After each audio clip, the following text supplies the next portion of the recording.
ফেসবুকে এখন অনেকেই অনেক রকম গুজব রটাচ্ছে।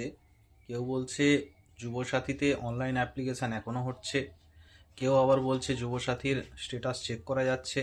ঠিক আছে, অনেক রকম এখন গুজব শুনতে পাচ্ছি। তো আমরা এখানে দেখে নেব যে সত্যিকারেরই আহ, মানে যুবসাথীর অনলাইন অ্যাপ্লিকেশান করা যাচ্ছে কি স্ট্যাটাস চেক করা যাচ্ছে, একটু দেখে নিই।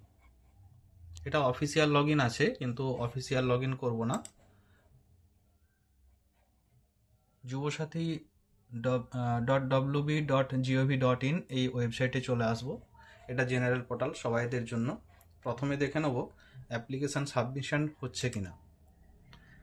সাইটটা একটু চেঞ্জ করা হয়েছে। আগে আপাস wb.gov.in এইরকম একটা কিছু ওয়েবসাইট ছিল। তো এখানে দেখুন application submission closed. Closing time ছিল 26শে ফেব্রুয়ারি 2026, রাত্রি 12টায় ক্লোজ হয়ে গেছে। তো এখন অনলাইন সাবমিশন হচ্ছে না। রিটার্ন টু হোম চলে যাব। এরপরে দেখে নেব অ্যাপ্লিকেশান স্ট্যাটাস চেক করা যাচ্ছে কিনা। তো এখানে চেক স্ট্যাটাসে ক্লিক করব।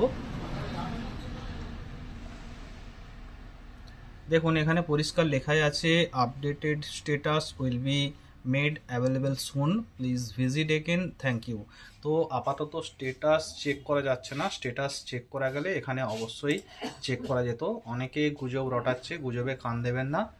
তো আমার চ্যানেলটি ফলো করে রাখুন, অবশ্যই সঠিক তথ্য দিয়ে আপনাদের সাহায্য করব।